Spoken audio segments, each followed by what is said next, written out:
प्रिय दोस्तों नमस्कार। मैं अभय वर्मा स्वागत करता हूं आप लोगों का अपने इस YouTube channel A B maths classes में। ठीक है, तो प्यारे साथियों, आज हम 11th क्वेश्चन से कुछ आगे क्वेश्चन करेंगे।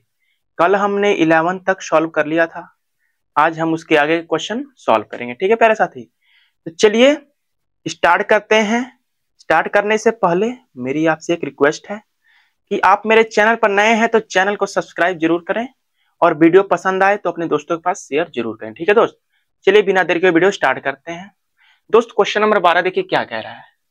7 मीटर ऊंचे एक भवन के शिखर से एक केबल टावर के शिखर का उन्नयन कोण 60 अंश है। ध्यान समझिए, 7 मीटर ऊंचा एक भवन है। अब भवन के शिखर यानी पहले बनाइए साथ साथ। देखिए मान लीजिए ये 7 मीटर ऊंचा, 7 मीटर ऊंचा ये भवन है। क्या है प्यारे साथी? ये भवन है 7 मीटर ऊंचा। अब भवन का शिखर ये है, ठीक है। अब भवन के शिखर से एक केबल टावर के शिखर, एक केबल टावर इधर हम बना देते हैं। ठीक है, ये केबल टावर है, इसका आधार मिला देते हैं हम लोग।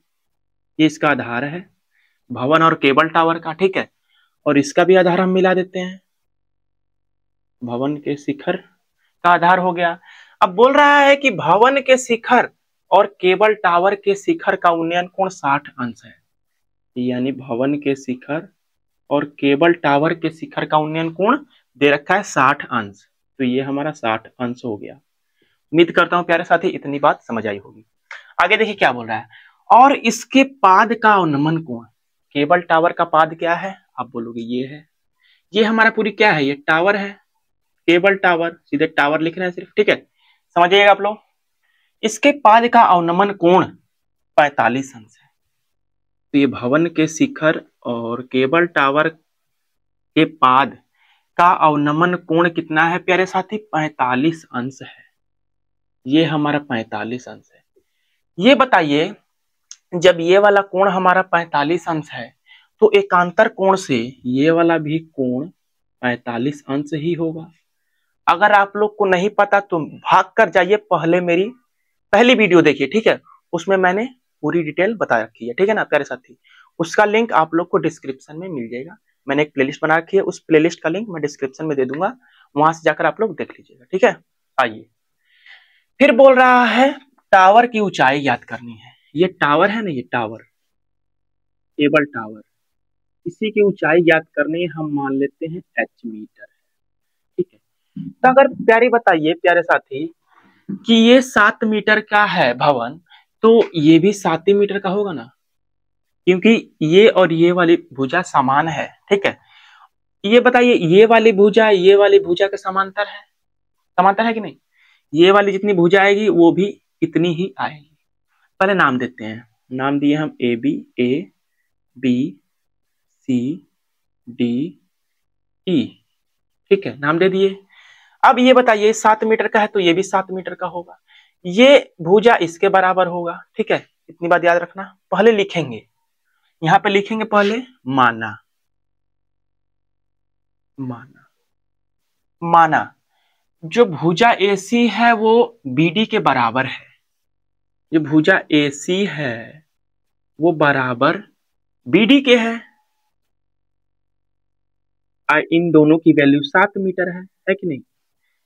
इसकी भी वैल्यू 7 मीटर, इसकी भी वैल्यू 7 मीटर। अब भुजा AB जो बराबर है CD के, हम लिखेंगे यहाँ पर भुजा AB जो है वो बराबर है C और D के। ठीक है, इतनी बात हमने लिख लिया। अब लेते हैं हम त्रिभुज, हमें h मीटर, h की ही वैल्यू चाहिए, ठीक है ना। ये बताइए ये 7 मीटर का है तो ये इतनी दूरी कितनी आ जाएगी? आप बोलेंगे पूरे में से 7 मीटर घटा दीजिए, ये DE की वैल्यू आ जाएगी। तो DE की वैल्यू क्या आ जाएगी? h-7 आ जाएगी ना, h-7 ये आ गई D और E की वैल्यू। पहले हम त्रिभुज लेते हैं CDE, त्रिभुज कौन सा लेते हैं? CDE, ठीक है, लेते हैं त्रिभुज CDE में जहां कोण क्या है, जहां कोण C बराबर, कोण C बराबर 60 अंश है। ठीक है, अब देखते हैं हम इसमें देखिए लंब दिख रहा है और आधार दिख रहा है, तो लंब बटा में आधार किसका संबंध, आप बोलोगे टेन थीटा का। इसमें ज्यादातर टेन ही थीटा लगेगा दोस्त, ठीक है। देखिए लंब बटा में आधार टेन थीटा, तो टेन थीटा, थीटा की जगह पर 60 अंश बराबर लंब हमारा है h माइनस 7, h माइनस 7, अब बटा में आधार है CD, ठीक है। देखिए CD जो निकलेगी वो AB भी हो सकती है, क्योंकि जितनी CD की वैल्यू होगी उतनी ही AB की वैल्यू होगी, ठीक है ना। आइए, तो 10 60 अंश का मान क्या होता है, आप बोलोगे करड़ी में 3 होता है, बराबर h माइनस 7 बटा में CD। यहां से हम CD की वैल्यू निकाल ले, तिर्यक गुणा करके। देखिए CD का मल्टीप्लाई होगा इसमें करणी में 3 में, और बराबर इधर बचेगा h माइनस 7, ठीक है प्यारे मित्र। अब यहाँ CD की वैल्यू आ जाएगी h माइनस 7 बटा करणी में 3, ये हमारी आ गई CD की वैल्यू, ठीक है। देखिए ये CD की वैल्यू आ चुकी है हमारी, और ये बराबर AB के भी होगा, क्योंकि जितनी CD की वैल्यू होगी उतनी ही AB की वैल्यू भी होगी, ठीक है। अब चलते हैं हम त्रिभुज कौन सा, ABC। हमने ये ऊपर वाला त्रिभुज ले लिया, अब हमें लेना है ABC। चलिए लेते हैं। देखिए अब लेंगे हम यहां पर त्रिभुज ABC में, जहां कोण क्या है, कोण B जो है 45 अंश है, ठीक है। तो देखिए लंब बटा में आधार टेन थीटा बैठ रहा है, तो आप बोलोगे टेन थीटा, टेन थीटा की जगह पर 45 अंश बराबर लंब हमारा है 7, आधार है हमारा AB, ठीक है। इतनी बात क्लियर दोस्त। अब देखिए टेन 45 अंश का मान 1 होता है, बराबर 7 और बटा में है AB। प्यारे साथी यहाँ पर देखेंगे हम इसको मान लेते हैं समीकरण 1। यहाँ पे देखिए पहले AB की वैल्यू निकाले, AB का 1 में मल्टीप्लाई AB बराबर 7, ठीक है। ये AB की वैल्यू आ चुकी है हमारी, ठीक है। अब देखिए यहाँ पे आप लोग को क्या दिख रहा है, समीकरण 1 से, समीकरण 1 से यहाँ लिखे समीकरण 1 से, समीकरण 1 से दोस्त क्या होगा, AB की जगह पर हम क्या लिख सकते हैं, h माइनस 7 बटा में करणी में 3 लिख सकते हैं कि नहीं, क्योंकि CD की वैल्यू जितनी है उतनी ही AB की वैल्यू भी है। चलिए AB की जगह पर लिखेंगे हम h माइनस 7 बटा में करणी में 3, अब बराबर 7 है ही है। अब तिर्यक मल्टीप्लाई, h माइनस 7 बराबर 7 करणी में 3 हो जाएगा। अब देखिए h बराबर 7 करणी में 3 उधर पहले से है ही है, और देखिए माइनस का 7 उधर जाएगा तो प्लस का 7 हो जाएगा। अब यहां से आप लोग को कॉमन दिख रहा है कि नहीं, कुछ 7 कॉमन दिख रहा है, तो h बराबर हो जाएगा 7, अंदर बचेगा करणी में 3 अब प्लस 1, ये मीटर। यही हमारी वैल्यू चाहिए थी, ये आ चुकी है, यही हम लोग का आंसर हो चुका है, ठीक है। हमें h की वैल्यू चाहिए थी, h की वैल्यू आ चुकी है 7 करणी में 3 और प्लस 1 मीटर। उम्मीद करता हूं प्यारे साथी समझ आ गई होगी, बहुत ही आसान क्वेश्चन था, ठीक है। एक बार और समझाते हैं। देखिए बोला था 7 मीटर ऊंचे एक भवन के शिखर से एक केबल टावर के शिखर का उन्नयन कोण 60 अंश है, इसका शिखर और इसका शिखर का उन्नयन कोण 60 अंश था, ठीक है, और पाद का उन्नयन कोण 45 अंश था। पहले हमने त्रिभुज CDE लिया, ठीक है, लिया हमने, फिर CD की वैल्यू निकाली, फिर उसके बाद हमने लिया क्या, त्रिभुज ABC, ओके। तो इसमें हमने AB की वैल्यू निकाली, AB देखिए CD के बराबर ही है AB, तो AB की जगह पर हमने ये रखा, ठीक है। तो आ गई हमारी h बराबर 7 करणी में 3, 7 करणी में 3 प्लस 1 मीटर, ठीक है। उम्मीद करता हूं प्यारे साथी इतना आप लोग को समझ आया होगा। अब मैं साइड हट जा रहा हूं, आप लोग स्क्रीनशॉट ले लीजिए, ठीक है। उम्मीद करता हूं प्यारे साथियों आप लोगों ने स्क्रीनशॉट ले लिए होंगे। तो चलिए हम क्वेश्चन नंबर 13 पर चलते हैं। उम्मीद करता हूं आप लोग को 12th क्वेश्चन आसानी से समझ आया होगा। चलिए देखते हैं क्वेश्चन नंबर 13 क्या कह रहा है। बोल रहा है समुद्र तल से, मान लो एक समुद्र में तल है, तल होगा, 75 मीटर ऊंची लाइट हाउस के शिखर से देखने पर, यानी पहले बनाइए समुद्र का तल। मान लीजिए समुद्र का तल है, ये मान लीजिए समुद्र का तल है, ठीक है, इस समुद्र का तल है। तो समुद्र के तल से 75 मीटर ऊंची एक लाइट हाउस है, 75 मीटर ऊंची, ये 75 मीटर की है, लाइट हाउस है ये, ठीक है। अब इसके शिखर से देखने पर, यही बोल रहा है ना कि लाइट हाउस के शिखर से देखने पर, यानी यहां से देखने पर जब कोई व्यक्ति ऊपर से नीचे देखेगा तो अवनमन कोण ही बनेगा। मैं बता चुका हूं, इसलिए बोल रहा हूं पहले वीडियो जाकर जरूर देखें हमारी, ठीक है। दो समुद्री जहाजों के अवनमन कोण 30 अंश और 45 अंश है। इसके नीचे मान लीजिए यहां पर एक जहाज होगी और एक जहाज यहां पर होगी, ठीक है। तो इसके शिखर से देखने पर दो समुद्री जहाज का अवनमन कोण 30 अंश है और एक जहाज, इन दो जहाज का है, तो एक जहाज का 30 अंश है और एक जहाज का 45 अंश है, ठीक है। यही बोल रहा था, समुद्र तल से 75 मीटर ऊंची लाइट हाउस के शिखर से देखने पर दो समुद्री जहाजों के अवनमन कोण 30 अंश और 45 अंश है, ठीक है।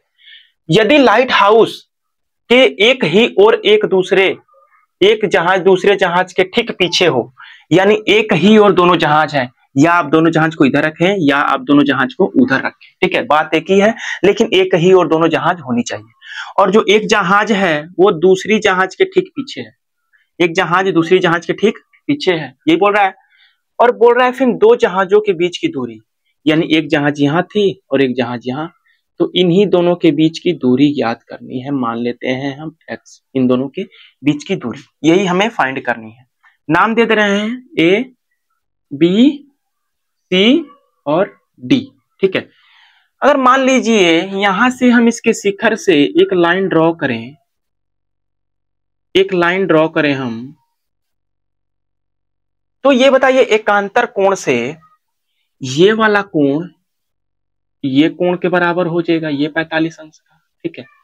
और ये वाला कोण इस कोण के बराबर हो जाएगा, यानी ये 30 अंश का हो जाएगा, ठीक है, एकांतर कोण से, ठीक है, मैंने बता चुका है पहले ही। अब देखिए क्या बोल रहा है, इसकी दूरी चाहिए ना, तो संबंध बैठाइए, लंब बटा में पहले त्रिभुज लेते हैं, ए सी डी लेते हैं, बड़ा वाला त्रिभुज लेते हैं। पहले लिखेंगे त्रिभुज ए सी डी में जहां कोण ए क्या है हमारा, कोण ए बराबर है 30 अंश, ठीक है। तो हमें दे रखा है लंब बटा आधार AC, ठीक है, तो tan थीटा, तो tan थीटा के जगह पर 30 अंश बराबर लंब हमारा है 75 मीटर, 75 अब बटा में आधार है AC, ठीक है। अब tan 30 अंश का मान आप बोलोगे 1/√3 बराबर 75/AC। यहां से AC की वैल्यू निकालेंगे हम लोग प्यारे साथी, फिर गुणा करके, तो 75 करनी में 3 आएगा मीटर, ये AC की वैल्यू आ चुकी है, ठीक है, AC की वैल्यू आ चुकी है। अब हम लेंगे छोटा त्रिभुज यानी BCD, यहां पे लिखेंगे त्रिभुज BCD में जहां कोण B हमारा 45 अंश है, B है 45 अंश, ठीक है। तो यहां पर भी बैठ रहा है लंब बटा में आधार BC, तो tan थीटा, तो tan 45 अंश का मान 1 होता है, तो थीटा के जगह 45 अंश बराबर लंब हमारा है 75 अब बटा में आधार है BC, ठीक है, BC। अब देखिए tan 45 अंश का मान क्या होता है, आप बोलोगे 1 होता है कि नहीं, 1 बराबर 75 अब बटा में BC है।